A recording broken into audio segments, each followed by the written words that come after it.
முதலாம் வசனம், 122 சங்கீதம் 1 வசனம்.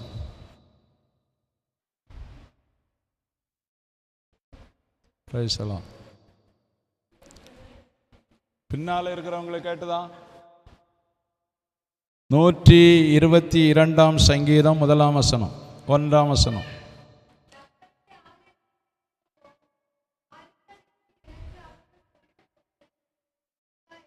அல்லேலூயா. எதுக்கு மகிழ்ச்சியாக இருக்கணும்?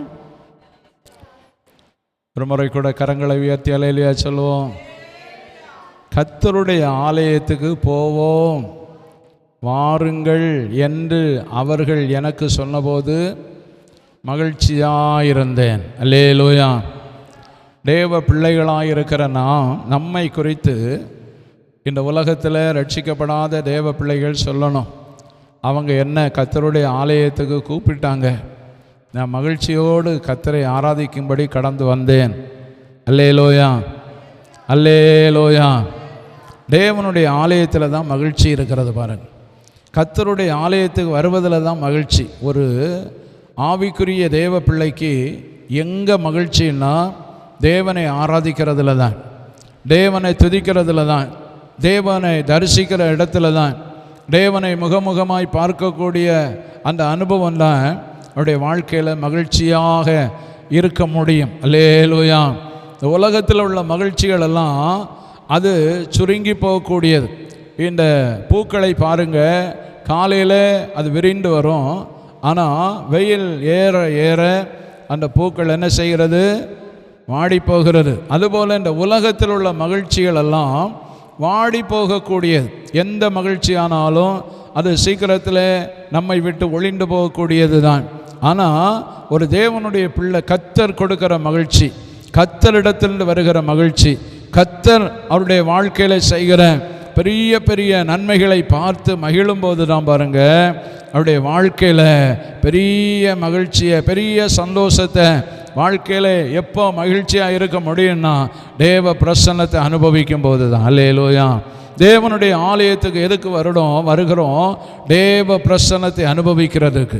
ஒரு முறை இந்த தேவ பிரசன்னம் இல்லாமல் இருக்கிறதை மோசே உணர்ந்தபோது மோசேனுடைய வாழ்க்கையில் அழுது ஜெபிக்கிறான். யாத்திராகமம் 33 அதிகாரம் 15 வசனத்தில் நீங்கள் படித்து பார்த்தீங்கன்னா, யாத்திராகமம் 33 அதிகாரம் 15 வசனம்.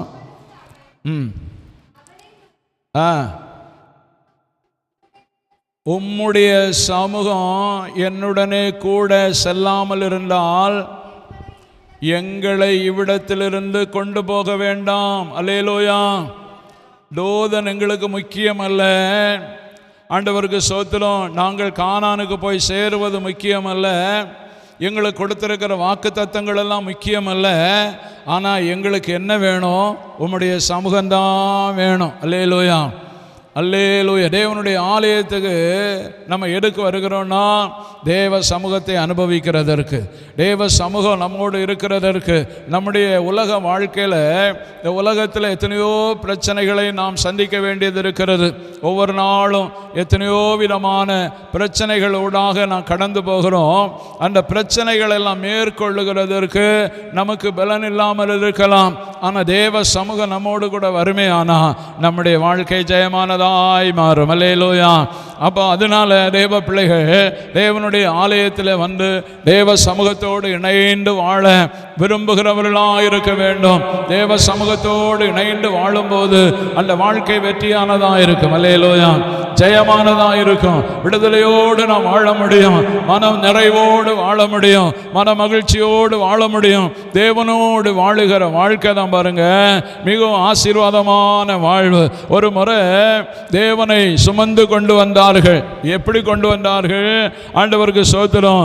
தாவீது அபினதாபனுடைய வீட்டிலிருந்து தேவனுடைய பெட்டியை காள வண்டியின் மேலே வைத்து சுமந்து வந்தார்கள்.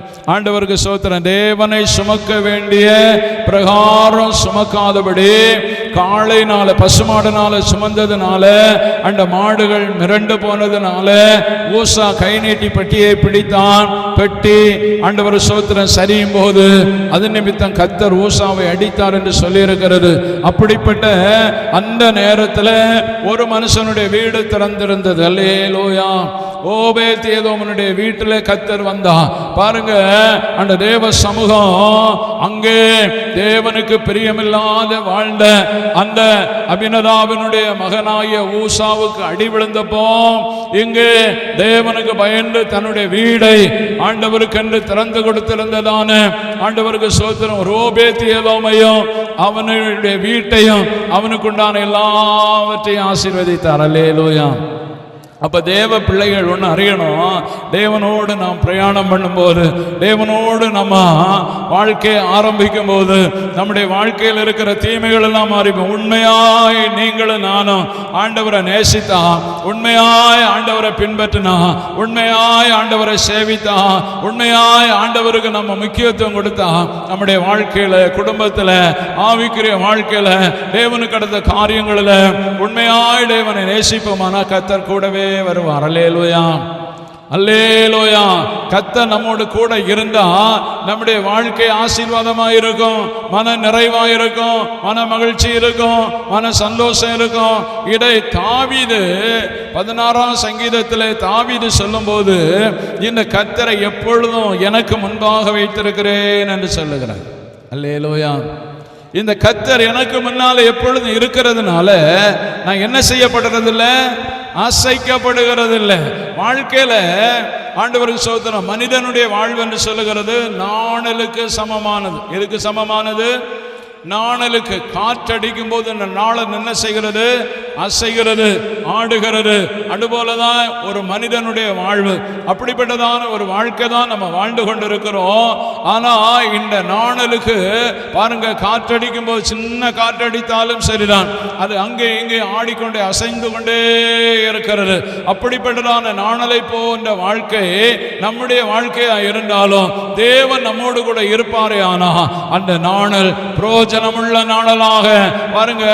ஆண்டவருக்கு ஸ்தோத்திரம். மோசேனுடைய தாய் ஒரு நாணலினாலே தான் ஒரு பெட்டியை உண்டு பண்ணி தன்னுடைய பிள்ளையை பாதுகாத்தாள் என்று நீங்கள் நானும் அறிய முடியும். அல்லேலூயா, அல்லேலூயா. அப்போ நம்மை கொண்டு தேவன் பெரிய ரட்சிப்பை, பெரிய பாதுகாப்பை, அநேகர் ரட்சிக்கப்படுகிறதற்கு, அநேகர் பாதுகாக்கப்படுகிறதற்கு நம்மை பயன்படுத்த முடியும்.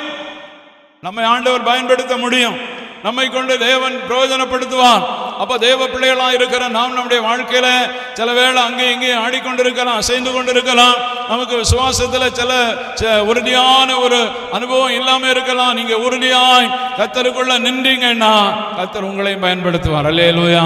அநேகருடைய ரட்சிப்பு உங்களை பயன்படுத்துவான், உங்களை காரணமாக மாற்றுவான். அதனால தேவ பிள்ளைகளா இருக்கிற நாம், தேவ சமூகம் நம்மோடு இருக்கிறதை நாம் வாஞ்சிக்க வேண்டும், நாம் விரும்ப வேண்டும். முதலாவது தேவ சமூகம் நம்மோடு இருக்கிறதற்கு தேவ பிள்ளைகளாகிய நம்முடைய வாழ்க்கையில ஆண்டவருக்கு நம்ம ஒப்பு கொடுக்கணும். அல்லேலூயா. 86ஆம் சங்கீதம் 24ஆம் வசனத்தை வாசிங்க. 86ஆம் சங்கீதம் 68ஆம் சங்கீதம் 24ஆம் வசனம். 68ஆம் சங்கீதம் 68 24. தேவனே, உம்முடைய நடைகளை கண்டார்கள், என் தேவனும் என் ராஜாவும் பரிசுத்த ஸ்தலத்திலே நடந்து வருகிற நடைகளை கண்டார்கள். அல்லேலூயா. அப்ப தேவனுடைய ஆலயத்துல நம்ம எதுக்கு வருகிறோம்? தேவனுடைய ஆலயத்துல, தேவனுடைய சமூகத்துல தேவனை ஆராதிக்க எதுக்கு வருகிறோம்னா தேவன் ஆலயத்திலே நடக்கிறார். அல்லேலூயா. தேவன் ஆலயத்துல வருகிறான், தேவன் ஆலயத்துல உலாவுகிறான், தேவன் ஆலயத்தில் வந்து நம்முடைய வாழ்வை புதுப்பிக்கிறான், நம்முடைய வாழ்வில் இருக்கிற தீமைகளை மாற்றுகிறான், நம்முடைய பிரச்சனைகளில் இருந்து நம்மை விடுதலை ஆக்குகிறான், நமக்கு ஆலோசனை கொடுக்கிறான், நமக்கு புத்தி சொல்லுகிறான், நம்மை வழி நடத்துகிறான், கர்த்தருடைய பாதைகளில் நாம் நடக்கிறதுக்கு நமக்கு கற்றுக் கொடுக்கிறான். தேவனே, தேவனே இந்த வசனம் சொல்லுது, உம்முடைய நடைகளை கண்டார்கள், என் தேவனும் என் ராஜாவும் பரிசுத்த ஸ்தலத்திலே நடந்து வருகிற நடைகளை அவர்கள் கண்டார்கள். அல்லேலூயா.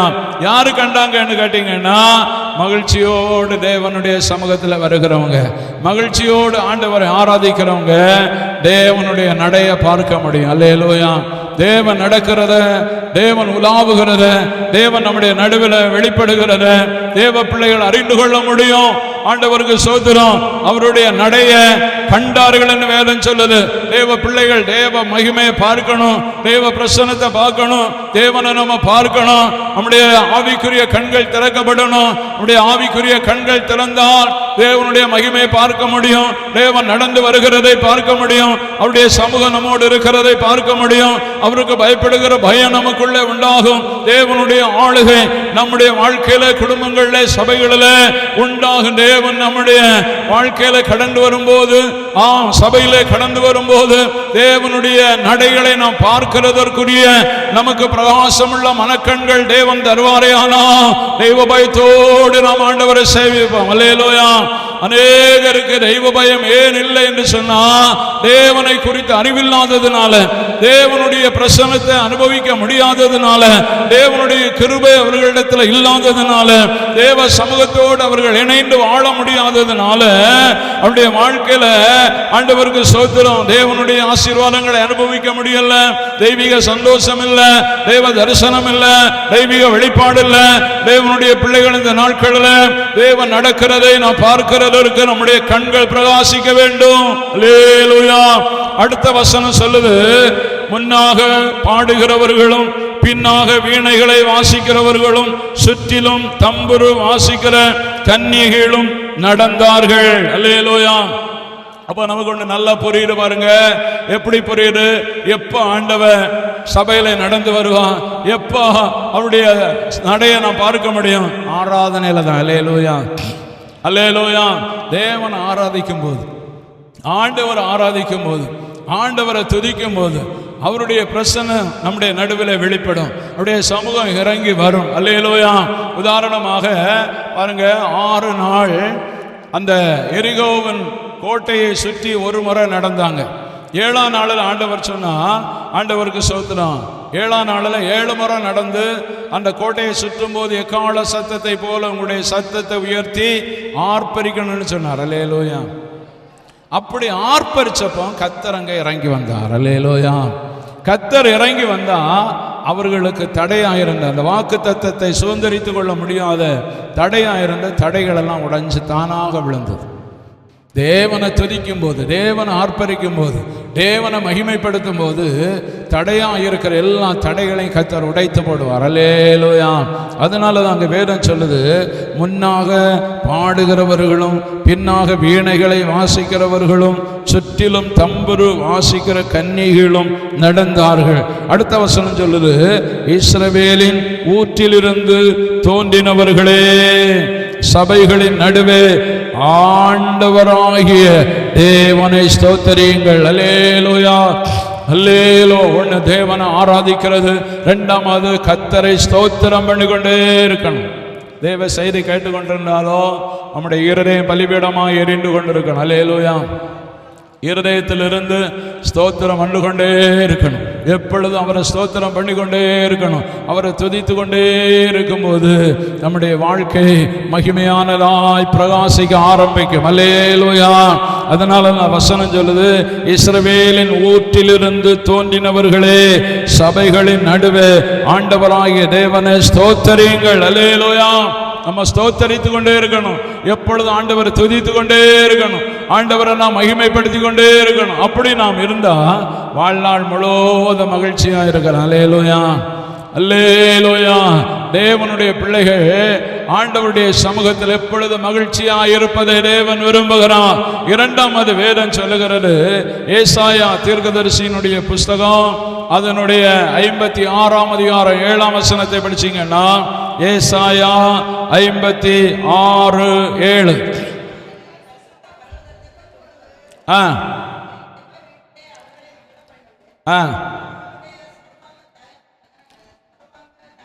சர்வாங்க தகனங்களும் அவர்களுடைய பலிகளும் என் பலிபீடத்தின் மேல் அங்கீகரிக்கப்படும். நம்ம ஆண்டவருடைய சமூகத்தில் கொண்டு வருகிற காணிக்கையானாலும், ஆண்டவருடைய சமூகத்தில் கொண்டு வருகிற ஸ்தோத்திர பலிகளானாலும் ஆண்டவரை ஆராதிக்கிற ஆராதனை ஆனாலும் எப்போ அங்கீகரிக்கப்படும்னா ஆண்டவருடைய ஆலயத்தில் வந்து ஆண்டவருடைய சமூகத்தில் மகிழ்ந்து ஆண்டவரை துதிக்கும் போது, அல்லேலூயா, தேவனை மகிழ்ந்து ஆராதிக்கும் போது ஆண்டவருக்கு ஸ்தோத்திரம். அவருடைய ஜெப வீட்டிலே நம்மை எதுக்கு கொண்டு வருகிறார்னா நம்மை மகிழ பண்ணும்படியாக. பிரச்சனைகளோட துக்கத்தோட பாரத்தோட வாழ்ந்து கொண்டிருக்கிற அநேகருடைய வாழ்க்கை தேவனுடைய சமூகத்தில் அவர் அழைத்து கொண்டு வந்து அவர்களை விடுதலையாக்கி அவர்களுக்கு நல்வாழ்வை கொடுத்து அவர்களை ஜெயமான பாதையில் நடத்துகிறதற்கு தேவனுடைய சமூகத்தில் அவருடைய ஜெப வீட்டில் அவர்களை கொண்டு வந்து மகிழ பண்ணுகிறார். அல்லேலூயா. அப்போ தேவ பிள்ளைகளாகிய நாம் அறிந்து கொள்ளணும், தேவனுடைய ஜெப வீட்டில் தேவனுடைய சமூகத்தில் எதுக்கு வருகிறோம்னா தேவனை ஆராதிக்கிறதுக்கு வருகிறோம், தேவனுக்கு நன்றி செலுத்த வருகிறோம், தேவனுக்கு காணிக்கை கொடுக்க வருகிறோம், தேவனுக்கு பலி செலுத்த வருகிறோம். இப்படி எல்லாம் நம்ம வருகிறோம். ஆனால் அங்கே சொல்லப்பட்டிருக்கிறது ஜெப வீடு. அல்லேலூயா, அல்லேலூயா. என்னுடைய வீடு எல்லா ஜனத்துக்கும் ஜெப வீடு. அப்போ தேவ சமூகத்தில் ஜெபிக்க வரணும். பாருங்க, எதுக்கு வரணும்? ஜபிக்க வரணும். ரெண்டாவது, நம்ம வாழ்க்கையில் தேவ சமூகத்தில் இருந்து நாம் மகிழ்ச்சியை பெறணும்னா, நாம் சந்தோஷத்தை அடையணும்னா தேவ சமூகத்தில் வந்துட்டு ஜபம் பண்ணணும். அல்லேலூயா, அல்லேலூயா. நம்முடைய பாரங்கள், நம்முடைய துக்கங்கள், நம்முடைய வியாகுலங்கள் எல்லாம் மாற்றக்கூடிய இடம் தேவ சமூகத்தில் வந்து ஜெபிக்கிற இடம். அன்னாள் வந்தாள் பாருங்க. உதாரணமாக ஆண்டவர் சோதத்தில் 1 சாமுவேல் 1ஆம் அதிகாரம் 10ஆம் வசனம் 11ஆம் வசனத்திலே நீங்கள் படித்து பார்த்தீங்கன்னா அன்னா தேவ சமூகத்தில் வந்தாள். எப்படி வந்தாள்? மன கிளேசத்தோடு வந்தான், மன துக்கத்தோடு வந்தான், வேதனையோடு வந்தான். ஆண்டவர் சோதனை ஈரனை நொறுங்கி தேவ சமூகத்தில் வந்தாள். அல்லேலூயா, அல்லேலூயா. கர்த்தருடைய ஆலயத்துக்கு ஈரனை நொறுங்கி வந்தான், வேதனையோடு வந்தாள். ஒரு ஆண்டவருடைய சமூகத்தில் வந்தாள். அவளுடைய வாழ்க்கை திளிர்க்கும் என்கிற ஒரு நம்பிக்கை அவளுக்குள்ள இருந்தது. ஆண்டவருடைய சமூகத்தில் வந்து ஜெபம் பண்ணினா அவளுடைய ஜெபத்துக்கு பதில் வரும் என்று சொல்லி அவள் நம்பிக்கையோடு வந்தாள். இதுவரையில் அவள் வந்தது போல அல்ல, இந்த முறை அவள் தேவ சமூகத்தில் ஒரு தீர்மானத்தோடு வந்தாள். அல்லேலூயா. அப்ப தேவ பிள்ளைகள் தேவ சமூகத்தில் ஜெபிக்கிறதுக்கு வரும்போது ஆண்டவருடைய பிள்ளைகள் ஒரு தீர்மானத்தோடு வரணும். இன்னைக்கு என்னுடைய பிரச்சனைக்கு ஒரு முடிவு உண்டாகணும். அல்லேலூயா. இன்னைக்கு எனக்கு இந்த காரியத்தில் ஒரு விடுதலை உண்டாகணும், எனக்கு இன்னைக்கு இந்த வியாதியிலிருந்து ஒரு விடுதலை உண்டாகணும், இந்த சமாதான கேடுகள் மாறணும், குடும்பத்தில் தொடர்ந்து வருகிற போராட்டங்கள் மாறணும் அப்படின்னு சொல்லி ஒரு எதிர்பார்ப்போடு தேவ சமூகத்தில் வர வேண்டும். அந்நாள் என்ன எதிர்பார்ப்போடு வந்த வாசிங்க 10-11ஆம் வசனம். மானங்கசந்து மிகவும் அழுது கர்த்தரை நோக்கி விண்ணப்பம் பண்ணி, சேனைகளின் கர்த்தாவே தேவரே, உம்முடைய அடியாளின் சிறுமையை கண்ணோக்கி பார்த்து உம்முடைய அடியாளை மறவாமல் நினைத்தருளி ஒரு ஆண் பிள்ளை கொடுத்தால் அவன் உயிரோடு இருக்கும் சகல நாளும் நான் அவனை கர்த்தருக்கென்று ஒப்பு கொடுப்பேன். அல்லேலூயா, அல்லேலூயா. அவளுடைய பொருத்தனை அல்லாவிட்டால் அவளுடைய ஜெபம் என்ன? தேவ சமூகத்தில் இருதய நொறுங்கி வந்த அண்ணா என்ன ஜெபிக்கிறான்னா கர்த்தருக்கு திரும்ப கொடுக்கிறதற்காக ஒரு ஆசீர்வாதத்தை கேட்கிறான். அல்லேலூயா, அல்லேலூயா. தேவ பிள்ளைகள் ஒன்று அறிந்து கொள்ளணும், நம்ம நிறைய நேரங்களில் நம்முடைய ஜெபங்கள் எல்லாம் சுயநலமாகவே இருந்து கொண்டிருக்கும். எப்படிப்பட்டதா இருக்கும்? சுயநலமான ஜெபம். ஆனா அண்ணா ஆண்டவருடைய சமூகத்தில் வந்து ஜெபம் பண்ணணும். எப்படி ஜெபம் பண்ண? ஆண்டவரே, நீர் எனக்கு ஒரு ஆண் பிள்ளை தந்தான், உமது அடியாளை மறவாமல் நினைத்தருளி எனக்கு ஒரு ஆண் பிள்ளையை தந்தால் அவனை நான் உமக்குன்னு கொடுத்துருவேன். அல்லேலூயா, அல்லேலூயா. தேவ பிள்ளைகளுடைய வாழ்க்கையில ஆண்டவருடைய சமூகத்தில் ஜெபிக்க வரும்போது நம்ம அதை உணர்ந்து ஜெபிக்கணும். எதுக்காக ஜெபிக்கிறோம், எப்படி ஜெபிக்கணும் அப்படின்னு உணர்ந்து ஜெபிக்கணும். அப்படி ஜெபம் பண்ணுனா நிச்சயம் நம்முடைய வாழ்க்கையில தேவன் அற்புதம் செய்வார். அல்லேலூயா. அன்னாள் ஜபித்தாள். போகும்போது அந்த அந்த ஏலி ஊழியக்காரர் சொல்லி விடுகிறார், நீ இஸ்ரவேலின் 17ஆம் வசனம், நீ இஸ்ரவேலின் தேவனிடத்தில் கேட்ட உன் விண்ணப்பத்தின்படி அவர் உனக்கு கட்டளையிடுவார், சமாதானத்தோட போனார். அல்லேலூயா, அல்லேலூயா. அப்ப சமாதானத்தோட நம்ம தேவ சமூகத்தில் இருந்து நம்ம ஆண்டவர் அனுப்புவோம். தேவ சமூகத்தில் ஜெபிக்க வருகிற தேவ பிள்ளைகளுக்கு ஒரு சமாதானத்தை கொடுப்பார். அல்லேலூயா. ஒரு நம்பிக்கை உண்டாகும். கர்த்தருடைய ஜெபத்தை கேட்டார், கர்த்தருடைய ஜெபத்திற்கு பதில் தந்து விட்டார் என்கிற நம்பிக்கை தேவ பிள்ளைகளுக்குள்ள இருக்கணும். அந்த அந்நாள் அதற்கு பிறகு 18ஆம் வசனம் சொல்லுது, அதற்கு பிறகு அந்நாள் துக்க முகமாய் இருக்கவே இல்லை. அல்லேலூயா. ஆண்டவரிடத்தில் நம்முடைய விஷயத்தை சொல்லி உண்மையாய் நாம் ஜெபம் பண்ணுனா பின்ன நம்ம அந்த காரியத்தில் துக்கப்பட வேண்டியதில்லை, பின்ன நம்ம பாரப்பட வேண்டியதில்லை, பின்ன நம்ம அங்கலாய்க்கப்பட வேண்டியதில்லை. ஏன்னா கர்த்தரிடத்தில் நம்ம சொல்லி இருக்கிறோம். அல்லேலூயா. கர்த்தரிடத்தில் சொல்லி இருக்கிறோம். அநேக நேரங்களில் நமக்கு தாங்க முடியாத பிரச்சனைகள் இருக்கு பாருங்க. அந்த பிரச்சனைகளை நினைச்சா தாங்க முடியாது, தூக்கம் வராது. ராத்திரி எல்லாம் தூங்க, சிலருடைய வாழ்க்கையில் ப்ரெஷர் ஏறுறது காரணம் தூங்க முடியாது. படுப்பாங்க, தூக்கம் வராது. இந்த காரியங்களை குறித்த சிந்தை ஓடிக்கொண்டே இருக்கு.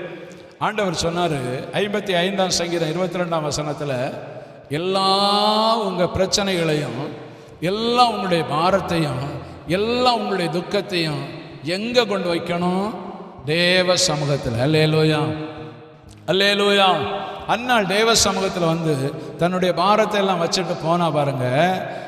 அந்த 1 சாமுவேல் 1ஆம் அதிகாரம் 27ஆம் வசனம் சொல்லுது, இந்த பிள்ளைக்காக ஒரு பிள்ளையை சாமுவேலை கொண்டு தேவ சமூகத்தில் கொண்டு வந்து நிறுத்தி சொல்ற, இந்த பிள்ளைக்காக விண்ணப்பம் பண்ணினேன், நான் கர்த்தரிடத்தில் கேட்ட என் விண்ணப்பத்தின்படியே அவர் எனக்கு கட்டளையிட்டார். தேவ பிள்ளைகள் தேவ ஆலயத்துக்கு வரும்போது ஆண்டவருக்கு ஸ்தோத்திரம், நம்ம ஒரு எதிர்பார்ப்போடு வரணும். கர்த்தருடைய ஜெபத்தை கேட்பான், என்னுடைய ஜெபத்துக்கு பதில் தருவான் என்கிற எதிர்பார்ப்பு இருக்கணும். ஜெபிக்கணும் பாருங்க.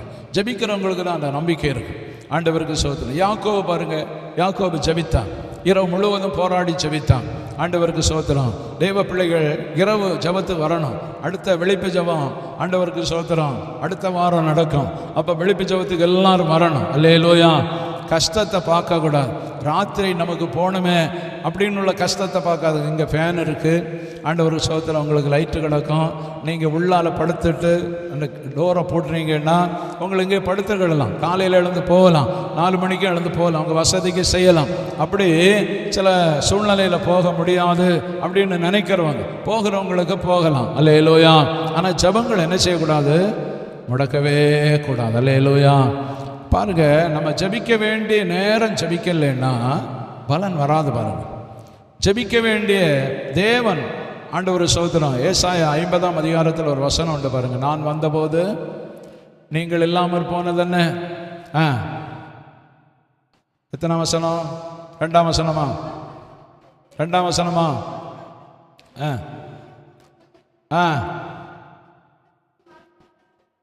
நான் கூப்பிட்ட போது மறு உத்தரவு கொடுக்க ஒருவன் இல்லாமற் போனதென்ன? விடுவிக்க கூடாதபடிக்கு குறுகி போயிட்டோ, விடுவிக்கிறதுக்கு என்னிடத்துல பலன் இல்லாமற் போயிட்டோ அப்படின்னு ஆண்டவர் கேட்கிறார். அல்லேலூயா. அப்போ தேவ பிள்ளைகள் நம்ம ஜெபிக்க வேண்டிய காலங்களில் ஜெபிக்கணும் பாருங்க. ஆண்டவருடைய சமூகத்தில் வந்து ஜெபிக்கணும், தேவனுடைய பாதத்தில் வந்து ஜெபிக்கணும். அதுக்கு தான் தேவனுடைய ஆலயம். ஆண்டவருக்கு ஸ்தோத்திரம்.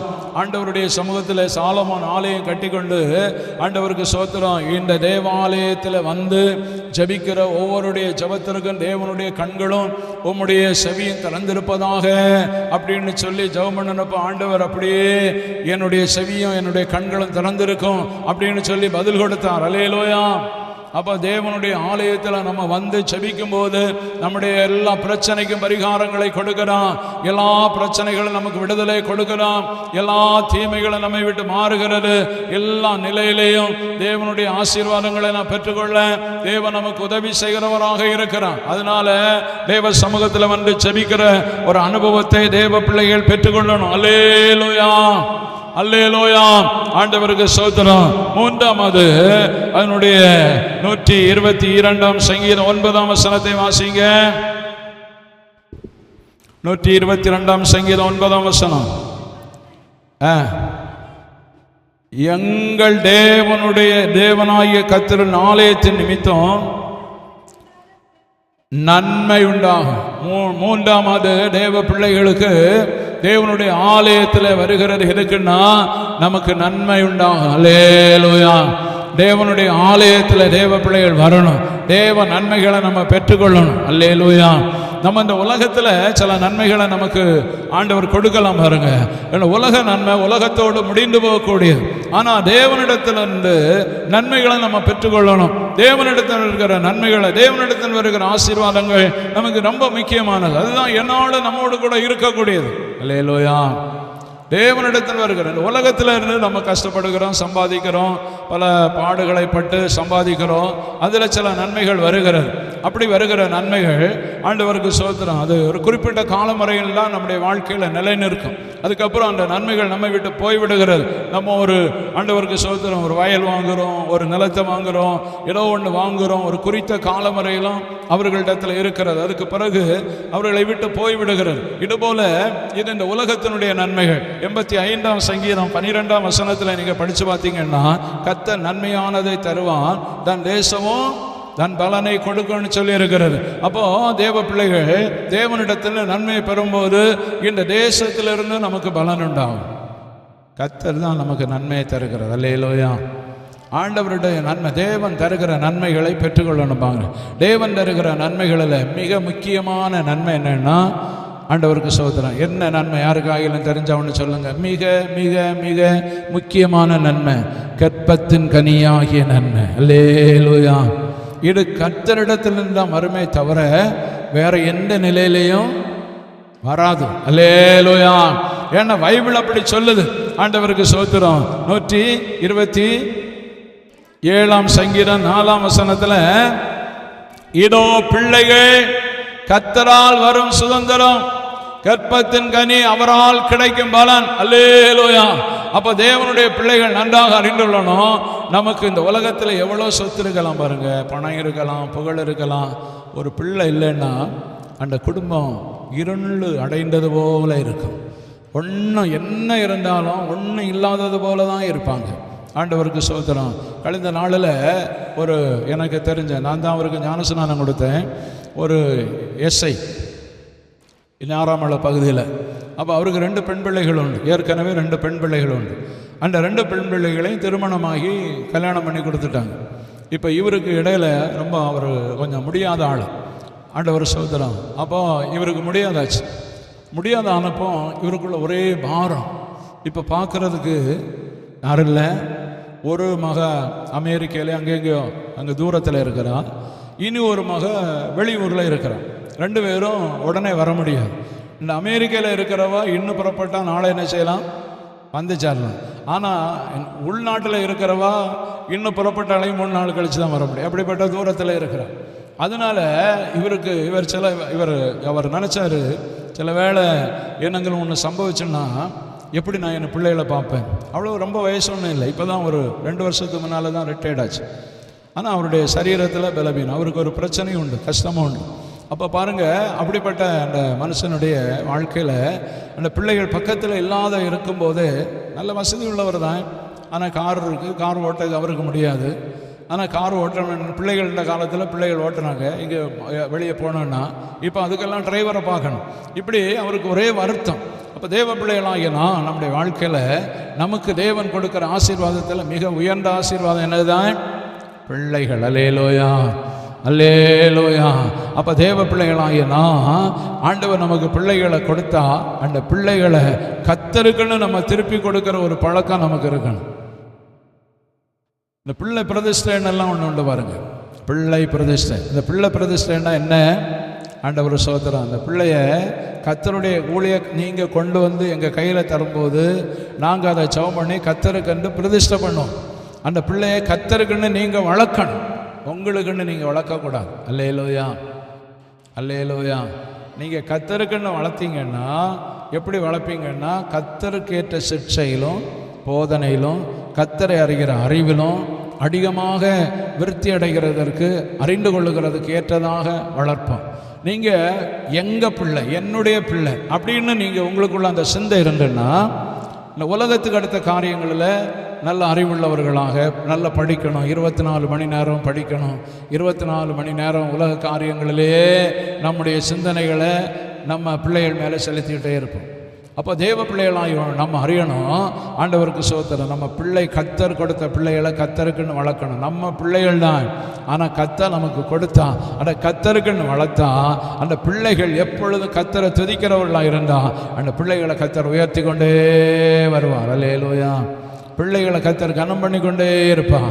ஒரு சாமுவேலை கர்த்தருக்குன்னு ஒப்பு கொடுத்தா பாருங்க, அந்நாள் தேவனுக்குன்னு ஒப்பு கொடுத்தா அந்த சாமுவேல் கர்த்தருடைய சமூகத்திலே வளர்ந்தானா. எங்க வளர்ந்தான்? கர்த்தருடைய சமூகத்தில் வளர்ந்தான். இந்த சாமுவேலை போல உயர்ந்த ஒரு மனுஷன் உலகத்தில் ஒரு மனுஷனும் இல்லை. சாமுவேலை போல சாமுவேலுக்கு 4 பொறுப்பு கொடுத்திருந்தார் ஆண்டவர். எத்தனை பொறுப்பு? 4 பொறுப்பு. யாரு கையில் தெரியுமா? 4 பொறுப்பு தெரியுமாப்பா? தெரியுமா? தோத்திரம். 1, சாமுவேல் ஆசாரியனாக இருந்தான். அல்லேலூயா, அல்லேலூயா. 1 சாமுவேல் எப்படி இருந்தாரு? ஆசாரியனா இருந்தா. 2வது தீர்க்கதரிசியா இருந்தார். சாமுவேல் எப்படி இருந்தாரு? தீர்க்கதரிசியா இருந்தார். 3வது நியாயாதிபதியா இருந்தார். 3வது சகல இஸ்ரவேலுக்கும் ஒரே நியாயாதிபதி. அல்லேலூயா, அல்லேலூயா. சாலமோனுக்கு இந்த சாமுவேலுக்கு பிற்பாடு சாமுவேலுடைய பிள்ளைகள் அப்படி தெய்வ பயத்தோட நியாயம் விசாரிக்கலன்னு சொல்லி அங்க எழுதப்பட்டிருக்கு. அல்லேலூயா. அப்ப சாமுவேலு நியாயாதிபதியா இருந்த நாட்களில் உண்மையாய் நியாயம் செய்கிற ஒரு மனுஷனா இருந்தான். அப்ப 4வது ராஜாக்களை அபிஷேகம் பண்ணுகிற ஒரு பெரிய மனுஷனாய் காணப்பட்டார். அல்லேலூயா. ராஜாக்களை உருவாக்குகிற வேலை. அப்ப தேவ பிள்ளைகளே, ஆண்டவருக்குன்னு கொடுத்தா ஆண்டவர் அவர்களை கனத்துக்குரியவர்களாய் உயர்த்துவார். தேசத்தில் அறியப்படத்தக்க அந்த காலத்தில் நடந்த சம்பவம் இன்னைக்கும் நம்ம நினைவு கூறுகிறோன்னா பாருங்க. அப்ப எவ்வளவு ஆண்டவர் ஸ்தோத்திரம் தேவன் அந்த சாமுவேலை கொண்டு செய்திருப்பாருன்னு யோசித்து பாருங்க. அப்ப தேவ பிள்ளைகள் நம்முடைய வாழ்க்கையில நம்முடைய பிள்ளைகளை கர்த்தருக்குன்னு வளர்த்தா கர்த்தர் பிள்ளைகளை தந்து கொண்டே இருப்பார். அல்லேலூயா, அல்லேலூயா. ஒரு சாமுவேலை கர்த்தருக்கு கொடுத்தா எத்தனை பேரை திருப்பி கொடுத்தாரு? 5 பேரை ஆண்டவர் மறுபடியும் கொடுத்தாரு.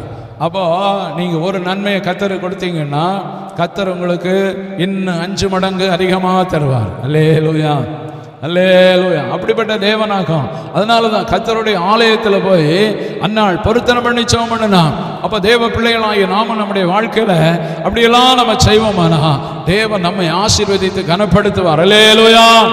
ஆண்டவருக்கு ஸ்தோத்திரம். வேதம் சொல்லுகிற நன்மையான எந்த ஈவும், யாக்கோபு 1ஆம் அதிகாரம் 17ஆம் வசனம், நன்மையான எந்த ஈவும் பரத்திலிருந்து உண்டாகி ஜோதிகளின் பிதாவினிடத்திலிருந்து இறங்கி வருகிறது. நன்மையான எல்லாம், இங்க என்ன காரியமானாலும் எல்லாமே எங்க இருந்து தான் வரணும்? பரலோகத்தில் இருந்து தான் வரணும். அல்லேலூயா. அதனால தான் ஆண்டவரா இயேசு ஒரு ஜபம் பண்ண சீசர்கள் கற்றுதாரன்னு கேட்டப்போ அந்த ஜபத்தை ஆண்டவர் சொல்லிக் கொடுக்கும் போது பரமண்டலங்களில் இருக்கிற, அல்லேலூயா. அப்போ பரலோகத்தில் இருந்து நமக்கு நன்மையை தருகிறது யாரு? நம்முடைய பிதா. அல்லேலூயா, அல்லேலூயா. அப்போ தேவனுடைய பிள்ளைகள் தேவ நன்மைகளை நம்ம அதிகமாய் பெற்றுக்கொள்ளணும். தேவ நன்மைகளை தேவ சமூகத்தில் வந்து தேவ நன்மைகளை பெற்றுக்கொள்ளணும். வேதம் எபேசியர் 1ஆம் அதிகாரம் 3ஆம் வசனம் சொல்லுது. எபேசியர் 1ஆம் அதிகாரம் 3ஆம் வசனம்.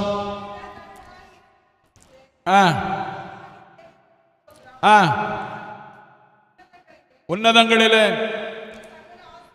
ஆவிக்குரிய சகல ஆசீர்வாதங்களினாலும் நம்மை ஆசீர்வதித்திருக்கிறார். நம்மை ஆசீர்வதித்திருக்கிறார். நம்மை ஆசீர்வதித்திருக்கிறார். அப்ப தேவ பிள்ளைகள் அறிந்து கொள்ளணும், தேவன் ஏற்கனவே ஆவிக்குரிய ஆசீர்வாதங்களை நமக்கு தந்திருக்கிறார். என்ன செய்திருக்கிறாரு? ஆவிக்குரிய ஆசீர்வாதங்களை தந்திருக்கிறான், ஆசீர்வதித்திருக்கிறான். ஆசீர்வாதத்தை நம்ம சுதந்திரித்துக் கொள்ளணும், பெற்றுக்கொள்ளணும். அதை நம்ம பெற்றுக்கொள்ளணும். ஆண்டவருக்கு ஸ்தோத்திரம். ஆவிக்குரிய ஆசீர்வாதங்கள் நமக்கு அவசியம். வேதம் சொல்லுகிறது, ஆண்டவர் ஸ்தோத்திரம், 1 கொரிந்தியர் 12ஆம் அதிகாரத்தில் நீங்க 6ஆம் வசனத்தில் இந்த படிச்சு பார்த்தீங்கன்னா அங்க ஆவிக்குரிய ஆசீர்வாதங்களை குறித்து சொல்லி இருக்கு. அல்லேலூயா. அந்த ஆசீர்வாதங்கள் எல்லாம் தேவ பிள்ளைகள் பெற்றுக்கொள்ளணும். அது வீட்டில் இருந்தால் கிடைக்காது. எங்க வந்து தான் வாங்கணும்? தேவ சமூகத்தில் வந்து தான் வாங்கணும். ஆசிங்க. கிரியைகளில் வித்தியாசம் உண்டு. எல்லாருக்குள்ளும் எல்லாவற்றையும் நடப்பிக்கிற தேவன் ஒருவரே. ஆவியினுடைய அனுக்கிரகம் அவனுடைய பிரயோஜனத்திற்கென்று, அல்லேலூயா, ஆவியானுடைய அனுக்கிரகம் அவனுடைய பிரயோஜனத்திற்கென்று அளிக்கப்படுகிறது. அப்ப தேவ பிள்ளைகள் ஆவிக்குரிய ஆசீர்வாதங்களை பெறணும். நீங்க அங்க படிச்சீங்கன்னா 9 விதமான ஆசீர்வாதம் சொல்லியிருக்கு. அல்லேலூயா. அதுல முதல் ஆசீர்வாதம் நீங்க எல்லாம் பெறணும். யாரெல்லாம்? நீங்க எல்லாம் முதல் ஆசீர்வாதம் என்ன? முதல் ஆசீர்வாதம் என்ன? இங்க பைபிள் அங்க தோத்திரம். முதல் ஆசீர்வாதம் என்ன? என்னுடைய முதல் ஆசீர்வாதம், ஒருவன் ஆவியினாலே ஞானத்தை போதிக்கும் வசனம். அல்லேலூயா. ஆவியினாலே ஞானத்தை போதிக்கும். அப்போ தேவ பிள்ளைகளுக்குள்ள என்ன இருக்கணும்? ஞானம் உண்டாகணும். பாருங்க, பிள்ளைகளுக்கெல்லாம் ஞானம் உண்டாகணும். நீங்கள் இந்த வசனத்தை நல்லா படிங்க. ஆண்டவருடைய சமூகத்தில் படித்து தேவனிடத்தில் பெற்றுக்கொள்ளணும். அல்லேலூயா. தேவ பிள்ளைகள் எல்லாரும், படிக்கிற பிள்ளைகள் பிரத்யேகமாக படிக்கிற பிள்ளைகள் இந்த வசனங்களை வாசித்து கேட்கணும். அழுது கண்ணீரோடு கேட்கணும். ஆண்டவரே, ஞானத்தை போதிக்கிற அந்த கிருபை தாரும், அந்த ஞானத்தை தாரும், அந்த அபிஷேகத்தை தாரும் அப்படின்னு நம்ம அழுது கண்ணீரோடு கேட்டால் ஆண்டவர் நிச்சயம் தருவார். அல்லேலூயா. ஆண்டவருக்கு ஸ்தோத்திரம். எனக்கு எழுத படிக்க தெரியாதவன் நான் ஆண்டவரிடத்தில் இந்த வசனத்தை சொல்லி தான் கேட்டேன். அல்லேலூயா, அல்லேலூயா. இங்கே இருக்கிறீங்களா? உறங்கியாச்சா? உறக்கம் வந்துட்டோம். தோத்திரம், நேரம் ஆகலையே. அல்லேலூயா. அப்போ தேவ பிள்ளைகளாக இருக்கிறனா ஆண்டவரிடத்தில் சொல்லி கேட்கணும். ஆண்டவரே, எனக்கு ஞானத்தை தாரும், எனக்கு அறிவை தாரும், எனக்கு புத்தியை தாரும் அப்படின்னு. இன்னைக்கு நான் காலையில் இன்னைக்கு தான் ஜெபம் பண்ணேன். அல்லேலூயா. என்ன ஜெபம் பண்ணுவேன் தெரியுமா? ஆண்டவர் ஸ்தோத்திரம். ஏசா 54 சொல்லியிருக்கு. ஆண்டவர் என்ன சொல்லியிருக்குன்னு தெரியுமா? ஒருவன் ஆண்டவருக்கு ஸ்தோத்திரம் எப்படிப்பட்டவனா இருக்கணுமா? சீக்கிரமா வாசிங்க. இளைப்படைந்தவனுக்கு சமயத்துக்கு ஏற்ற வார்த்தைகளை சொல்ல நான் அறியும்படிக்கு கர்த்தராகி ஆண்டவர் எனக்கு கல்விமானின் நாவை தந்தருளினார். காலைதோறும் எழுப்புகிறார். கற்றுக்கொள்ளுகிறவர்களைப் போல என் கேட்கும்படி என் செவியை கவனிக்க பண்ணுகிறார். அல்லேலூயா. காலைதோறும் ஆண்டவர் எழுப்புவார். பாருங்க, ஆண்டவரிடத்துல கற்றுக்கொள்ளுகிற வாஞ்சை நமக்கு இருந்ததுன்னா அவருடைய சமூகத்தில் வந்து கற்றுக்கொள்ளணும், அவருடைய சமூகத்தில் வந்து காத்திருக்கணும் அப்படின்னு நமக்குள்ள இருதயம் வாஞ்சித்ததுன்னா ஆண்டவர் காலைதோறும் வந்து எழுப்புவார். அல்லேலூயா, அல்லேலூயா. எதுக்குன்னா நம்ம அன்னைக்கு பேச வேண்டிய, யாரோடாயிலும் பேச வேண்டியது இருந்துன்னா அன்னைக்கு பேச வேண்டிய பிரகாரம் பேசுகிறதற்குரிய கிருபை தருவார். அந்த இடத்துல தேவ ஞானம் நமக்கு உண்டாகும், தேவ பலம் நமக்கு உண்டாகும். நான் கனம் பண்ணப்படுவோம். ஆண்டவருக்கு ஸ்தோத்திரம். அல்லேலூயா. அதனால தேவ பிள்ளைகள் இந்த ஆண்டவருடைய சமூகத்துல இந்த வசனத்தை சொல்லி ஜெபிக்கணும். கல்விமானின் நாவை நமக்கு ஆண்டவர் தர ஆயத்தமா இருக்கிறார். அல்லேலூயா. ஆண்டவருடைய சமூகத்தில் இருந்து நம்ம பெற்றுக்கொள்ளணும். பாருங்க, இளைப்படைந்தவர்களுக்கு சமயத்துக்கு ஏற்ற வார்த்தைகள். அப்போ எந்த வார்த்தைகளை சொல்லணும்னு கர்த்தர் நமக்கு போதித்து நடத்துவான். யாரிடத்துல எந்த வார்த்தை சொல்லணும் அப்படின்னு நம்ம அறிந்து கொள்ள முடியும். ஆண்டவருக்கு ஸ்தோத்திரம். நாங்கள் கூட பாருங்க, நான் கல்லூரியில் போனால் அங்கே வேற ஒரு பிரசங்கம் பண்ணணும். ஆண்டவருக்கு ஸ்தோத்திரம். மருத்துவமனையில் போனால் அங்கே வேற ஒரு பிரசங்கம் பண்ணணும். ஆண்டவர் ஸ்தோத்திரம். சபையில் இனி ஒரு பிரசங்கம் பண்ணணும். இப்படி ஒவ்வொரு இடத்துக்கும் ஒவ்வொரு பிரசங்கம் தான். எல்லா இடத்துலையும் ஒரே பிரசங்கத்தை வச்சு தப்ப முடியாது. அல்லேலூயா, அல்லேலூயா. ஏன்னா ஆண்டவர் ஸ்தோத்திரம். அங்கே கல்லூரியில் பிள்ளைகள், அந்த பிள்ளைகளுக்கு அதுக்குரிய வசனம். ஆஸ்பத்திரியில் அங்கே வருகிறவங்க டாக்டர்ஸ் வருவாங்க, அப்போ அவங்களுக்கு அதுக்குரிய செய்தி. ஆண்டவர் ஸ்தோத்திரம். சபையில் அதுக்குரிய செய்தி. இப்படி அந்தந்த நேரத்தில் நம்ம என்ன பேசணுமோ அதை பேசுகிறதற்கு தேவன் நமக்கு உதவி செய்கிறார். அதே போல தேவ பிள்ளைகள், நீங்கள் வேலை செய்கிற இடங்கள்ல இருக்கலாம், உங்கள் குடும்பத்தில் இருக்கலாம். நீங்கள் குடும்பத்தில் உங்கள் வீட்டுக்காரங்களோடு பேசுகிறது எப்படி பேசணும், ஞானமாக பேசுகிறது எப்படி அப்படிங்கிறது தேவனுடைய ஆவியானவர் உங்களோட இருந்து உங்களை நடத்துவாங்க. அல்லேலூயா. அதிகாலையிலே எழுந்து தேவ சமூகத்தில் வந்தீங்கன்னா கர்த்தர் உங்களை போதித்து நடத்துவார். அல்லேலூயா. அப்போ அதனால் அப்படிப்பட்ட அனுபவங்களை தேவ பிள்ளைகள் பெற்றுக்கொள்ளணும். அப்படி நீங்கள் பெற்றுக்கொண்டீங்கன்னா கவலைப்பட வேண்டிய அவசியமே இல்லை, பாரப்பட வேண்டிய அவசியமே இல்லை.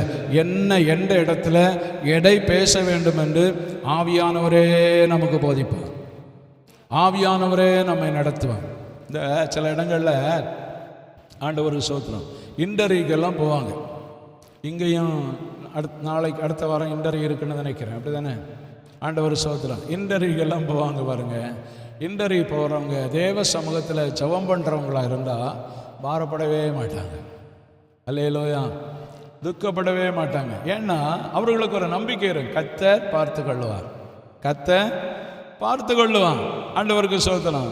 ஆபிரகாம் ஜெபிக்கிற மனுஷன் ஆண்டவர் ஸ்தோத்திரம் பலி செலுத்துகிறதுக்கு ஆட்டை குறித்து ஆபிரகாம் கவலைப்படவே இல்லை. மகன் கேட்குற ஆட்டுக்குட்டி எங்கன்னு. அப்போ ஆபிரகாம் சொல்றாரு, கர்த்தர் பார்த்து கொள்வார். அதுதான் ஜெபிக்கிற தேவனுடைய பிள்ளைகள் எந்த காரியங்களை குறித்தும் கவலைப்பட வேண்டிய அவசியம். கர்த்தர் அவருடைய காரியங்களை பார்த்து கொள்வார், அவருடைய தேவைகளை பார்த்து கொள்வார். அதனால தேவ பிள்ளைகள் தேவ சமூகத்தில் ஆண்டவருடைய பாதத்தில் வந்து நல்லா ஜெபம் பண்ணணும். அல்லேலூயா. அப்படி ஜெபிக்கும் போது தேவ நன்மைகளை தருவான், தெய்வீக ஆசீர்வாதங்களை தருவான், உலகத்துக்குரிய நன்மைகளை தருவான். நமக்கு என்னென்ன தேவையோ அதை கர்த்தர் நமக்கு அனுதினமும் தந்து நம்மை ஜெயமாய் நடத்த ஆண்டவர் வல்லமையுள்ளவராய் இருக்கிறார். அல்லேலூயா. சங்கீதம் 11ஆம் சங்கீதம் 4ஆம் வசனத்தை வாசிங்க.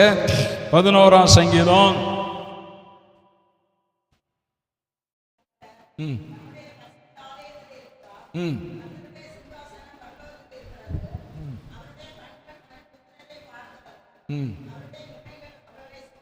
பாருங்க, கர்த்தர் எங்க இருக்கிறாரு? ஆலயத்தில் இருக்கிறார். அல்லேலூயா. அவருடைய இமைகள், அவருடைய கண்கள் மனுபுத்திரரை பார்க்கிறது. இமைகள் நம்ம சோதிக்கிறதா பாருங்க. நம்ம தேவனுடைய ஆலயத்தில் வருகிறதை வர தேவன் என்ன செய்கிறாரா? சோதிக்கிறார். அல்லேலூயா. கர்த்தர் ஆலயத்தில் இருக்கிறார், கர்த்தர் ஆலயத்தில் இருக்கிறார். சில நேரத்தில் பாருங்க, இந்த பிரசங்க பீடத்தில் நானே வந்து உட்கார மாட்டேன், நானே வந்து இந்த பிரசங்க பீடத்தில் என்ன செய்ய மாட்டேன், உட்கார மாட்டேன். ஆண்டவர் ஸ்தோத்திரம். அவ்வளோ பயமாக இருக்கு எனக்கு. அப்போ தேவ பிள்ளைகளாகிய நாம் நம்முடைய வாழ்க்கையில் ஆண்டவர் நம்ம எல்லாம் பார்க்கிறான். நம்ம தேவ சமூகத்தில் பேசுகிறத, நம்ம தேவ சமூகத்தில் தேவனை ஆராதிக்கிறத எல்லாத்தையும் ஆண்டவர் என்ன செய்கிறாரு? பார்க்கிறான். அப்போ அவருடைய இமைகள் சோதித்து அறிகிறது என்று பைபிள் நமக்கு சொல்லுகிறது. அதனால தேவ பிள்ளைகள் தேவ சமூகத்தில் வந்தால் பாடு பறஞ்சிட்டு இருக்கவே கூடாது, கதை சொல்லிட்டு இருக்கக்கூடாது. அல்லேலூயா. அந்த குடும்பத்தில் உள்ளதை இங்கே சொல்லி, இந்த குடும்பத்தில் உள்ளதை அங்கே சொல்லி அப்படியெல்லாம் சொல்லவே கூடாது. ஏன்னா தேவனுடைய இமைகள் என்ன செய்தான்? சோதிக்கிறது, சோதிக்கிறது. நம்ம சோதித்து பார்க்கும் பாருங்க. ஆண்டவருடைய சமூகத்தில் ஆண்டவர் சோதனை நம்ம குற்றவாளிகளாய் காணப்படக்கூடாது. அல்லேலூயா. அதான் தேவ சமூகத்தில் வரும்போதெல்லாம் நம்ம தாழ்த்தணும். வசனம் 2 நாளாகமம் 7ஆம் அதிகாரம் 14ஆம் வசனத்தில் ஆண்டவர் என்ன சொல்ல? என் ஜனங்கள் தங்களை தாழ்த்தி ஜெபம் பண்ணி என் முகத்தை தேடி தங்கள் பொல்லாத வழிகளை விட்டு திரும்பினால் அப்பொழுது நான் அவர்கள் ஜெபத்தை கேட்டு சேமத்தை, நன்மையை தருவார். அல்லேலூயா. நன்மையை ஆண்டவர் நமக்கு தருவான், நமக்கு நன்மைகள் உண்டாகும். அல்லேலூயா. நம்முடைய குடும்பத்தில் நன்மை வரும், நம்ம தேசத்தில் நன்மை வரும், தேசத்தில் மழை வரும், மழை உண்டாகணும். அதுக்கு ஆண்டவருடைய பிள்ளைகள் ஜெபம் பண்ணணும் தேவ சமூகத்தில். அல்லேலூயா. அல்லேலூயா. நம்மை தாழ்த்தி ஜெபம் பண்ணணும். ஆண்டவர் சோதனை அப்படியெல்லாம் நம்ம ஒவ்வொரு காரியங்களுக்காக ஜெபம் பண்ணும்போது தேவன் சேமத்தை கட்டளையிடுவார். அல்லேலூயா. ஆண்டவருக்கு சோத்திரம். அதனால தேவ பிள்ளைகள் கவலைப்படக்கூடாது. தமது ஆலயத்தில் இருக்கிற தேவன் நம்மை பார்த்து கொண்டே இருக்கிறார். அப்போ பார்க்கிற தேவன் நம்ம எத்தனை மணிக்கு வருகிறோம் அப்படின்னு பார்ப்பார். அல்லேலூயா. நம்ம எத்தனை மணிக்கு ஆராதனைக்கு வருகிறோம், எத்தனை மணிக்கு ஜெபிக்க வருகிறோம், இதெல்லாம் பார்ப்பார் பாருங்க. ஆண்டவருக்கு ஸ்தோத்திரம். அதனால தேவ பிள்ளைகளாகிய நான் தேவனுடைய சமூகத்தில் பயத்தோடு ஆண்டவரை சேவிக்க பழகணும். அல்லேலூயா.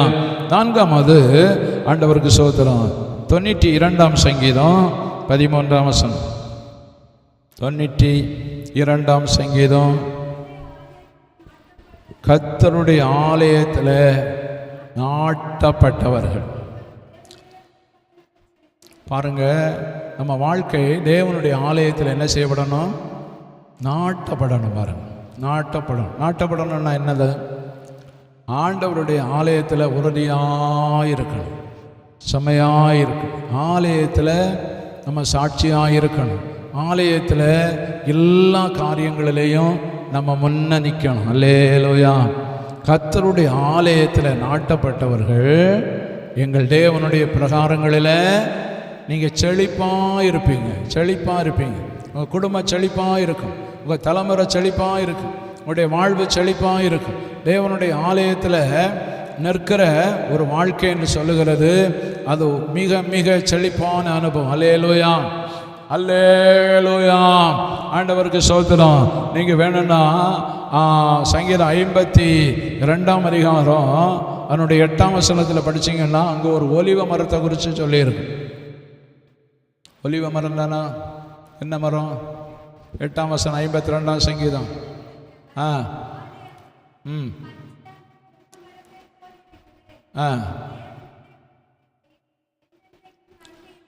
நான் ஆலயத்தில் எப்படி இருக்கிறேன்? ஒலிவ மரம்னா எந்த சோதனையிலையும் அது என்ன செய்யாது, அழிந்து போகாது. அப்போ தேவ பிள்ளைகள் தேவனுடைய ஆலயத்தில் ஆண்டவர் ஸ்தோத்திரம் ஒலிவ மரம் போல இருக்கணும். எப்படி இருக்கணும்? ஒலிவ மரம். ஆண்டவர் ஸ்தோத்திரம். நீங்கள் வீழ போய் படிங்க, சகரியா 4ஆம் அதிகாரத்தில் இந்த ஒலிவ மரத்தை குறித்து எழுதியிருக்கு. இந்த ஒலிவ மரம் எதை காண்பிக்கிறதுனா, தேவனுடைய ஆலயத்தில் விளக்கு எரிகிறதற்கு ஆண்டவருக்கு ஸ்தோத்திரம் அந்த ஒலிவ மரத்திலிருந்து ஒலிவ எண்ணெய்கள் பாய்ந்து வந்து கொண்டே இருக்குமா. ஆண்டவருக்கு ஸ்தோத்திரம். அதனுடைய 9, 10 இந்த வசனங்களை நீங்கள் படிச்சிங்கன்னா 10, 11, 12 இந்த வசனங்களில் இந்த காரியங்கள் இருக்கும். அல்லேலூயா. அப்போ தேவனுடைய ஆலயத்தில் விளக்கு எதுக்கறியணும்? விளக்கு நேற்றைக்கு வெள்ளிக்கிழமை ஒரு வசனம் சொல்லுது நீதிமொழிகளில் 31:18 அவள் விளக்கு அணையாது, அவள் விளக்கு அணையாது. அப்போ தேவனுடைய வீட்டில் தேவனுடைய விளக்கு அணையாமல் இருக்கணும். இது எதை குறிக்கிறதுனா அபிஷேகம் பெற்றவங்களை குறிக்கிறது. அல்லேலூயா. இந்த ஒலிவ மரம் எதை குறிக்கிறது? அபிஷேகம் பெற்றவர்களை குறிக்கிறது. அப்ப தேவ பிள்ளைகள் ஆண்டவர் சோதனை காலத்திலும் நம்ம உறுதியாய் நிற்கணும்னா நமக்கு என்ன வேணும்? அபிஷேகம் பெறணும். அபிஷேகம் பெற்றா தேவனுடைய ஆலயத்தில் நான் உறுதியாயிருப்போம். தேவனுடைய ஆலயத்தில் நான் நாட்டப்பட்டா நான் தேவனுடைய பிரகாரங்களில் நாம் செழித்திருப்போம். அல்லேலூயா. தேவனுடைய பிரகாரங்கள் அப்படின்னா இங்க தேவனை ஆராதிக்கிற இடம். அல்லேலூயா. பிரகாரம் என்று சொல்லும் போது அங்க பழைய ஏற்பாட்டில் பிரகாரத்தில் என்னென்ன இருக்குன்னு சொல்லுங்க பார்ப்போம். பிரகாரத்தில் என்னென்ன இருக்கும் தெரியுமா? பிரகாரத்தில் என்னென்ன இருக்கும்? தம்பிமார பிரகாரத்தில் என்னென்ன இருக்கும்? பிரகாரத்தில் என்ன இருக்குன்னா கேட்டது பலிபீடம் இருக்கும். அல்லேலூயா. பலிபீடத்து எங்க இருக்கும்? பிரகாரத்தில் இருக்கும். அப்போ தேவ பிள்ளைகள் ஆராதிக்கிறதுல எப்படி இருப்பாங்க? செழித்து கொண்டே இருப்பாங்க. அல்லேலூயா. ஆராதனையில தேவனை மகிமைப்படுத்துகிற காரியத்துல அவங்க செழிப்பா இருப்பாங்க, மன மகிழ்ச்சியா இருப்பாங்க, சந்தோஷமா இருப்பாங்க. அல்லேலூயா, அல்லேலூயா, அல்லேலூயா. இப்ப தேவனுடைய ஆலயத்துல நம்ம நாட்டப்பட்டிருக்கணும். கடைசியாக பாருங்க, ஆண்டவருக்கு ஸ்தோத்திரம். ஏசாயா 2ஆம் அதிகாரம் 3ஆம் வசனத்தை வாசிங்க.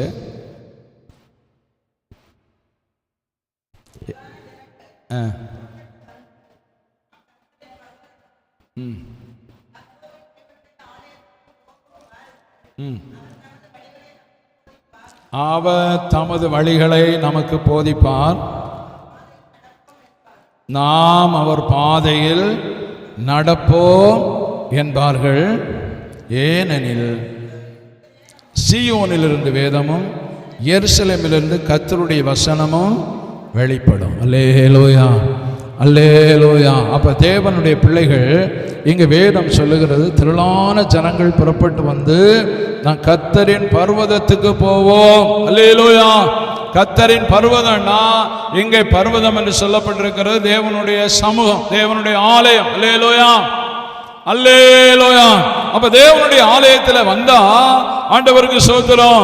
அங்க என்ன இருக்குன்னா, கர்த்தர் தமது வழிகளை ஜனங்களுக்கு போதிப்பார். என்ன போதிப்பாரு?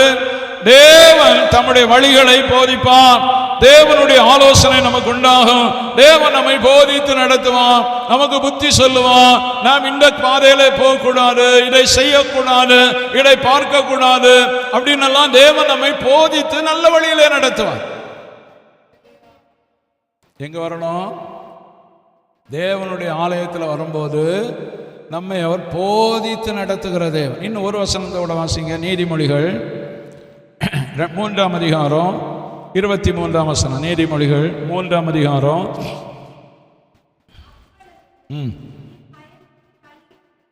அப்பொழுது தேவன் உங்களை ஆலோசனை தந்து நடத்தும் போது, உங்களை வழி நடத்தும் போது நீங்க எப்படி நடப்பீங்களா? பயமின்றி உன் வழியில் நடப்பாய், உன் கால் என்ன செய்யாது. ஆண்டவர் நம்மை போதித்து நடத்தினா பயம் இல்லாம நடக்கலாம். அல்லேலூயா. நம்முடைய காலம் என்ன செய்யாது, இடராது. அப்ப தேவ பிள்ளைகளாக இருக்கிறன்னா நம்முடைய வாழ்க்கையில தேவன் நம்மை போதித்து நடத்துகிறதற்கு நான் ஆண்டவருடைய சமூகத்தில் வரணும், ஆண்டவருடைய ஆலோசனை கேட்கணும், தேவனுடைய சத்தியத்தை நம்ம அறிந்து கொள்ளணும், தேவனுடைய உபதேசத்தின்படி நம்ம வாழணும். அப்படி நம்ம வாழும்போது நம்முடைய வாழ்க்கை ஆண்டவர் சோத்திரம் இடரல் இல்லாத ஒரு வாழ்க்கையா இருக்கு. அல்லேலூயா, அல்லேலூயா. நான் எந்த நிலையிலையும் நாம் இடறி போக மாட்டோம், எந்த நிலையை நாம் விழுந்து போக மாட்டோம். ஏன்னா நம்முடைய ஆண்டவராக இயேசு சீக்கிரத்தில் என்ன செய்ய போறாரு, வரப்போகிறாரு. அவருடைய வருகைக்காக நான் எப்பொழுதும் ஆயத்தமாக இருப்போம். எப்பொழுதும் ஆண்டவருடைய வருகையை குறித்த அறிவு நமக்கு பெருகிக்கொண்டே இருக்கும். இயேசு கிறிஸ்துவனுடைய வருகையில் நான் எப்பொழுதும் எடுத்துக்கொள்ளப்படுகிறதற்கு நான் அதற்கான வாஞ்சியோடு காத்திருக்க முடியும். அதற்காக நான் எப்பொழுதும் ஆயத்தமாக இருக்க முடியும். அதனால தான் பிலிப்பியர் 3ஆம் அதிகாரம் 20ஆம் வசனம் சொல்லுது, ஒரு எதிர்பார்ப்பு நமக்கு உண்டாகும். அல்லேலூயா. சத்தியத்தை கேட்க கேட்க, ஆலோசனை கேட்க கேட்க, புத்திமதிகள் கேட்க கேட்க நமக்கு என்ன உண்டாகும்? ஒரு எதிர்பார்ப்பு. அல்லேலூயா. என்ன எதிர்பார்ப்பு? நம்முடைய இரட்சகராகிய இயேசு பரலோகத்தை விட்டு இறங்கி வருகிற அந்த எதிர்பார்ப்போடு நாம் வாழ்வோம். அப்படிப்பட்ட எதிர்பார்ப்பு நமக்கு உண்டாகத்தக்கதாக நம்ம எங்க வரணும்? தேவனுடைய ஆலயத்துக்கு வரணும். அல்லேலூயா. எல்லாரும் கண்களை மூடுவோமா? எல்லாரும் கர்த்தருக்கு நம்ம ஒப்பு கொடுப்போம். இந்த பகல் காலத்துல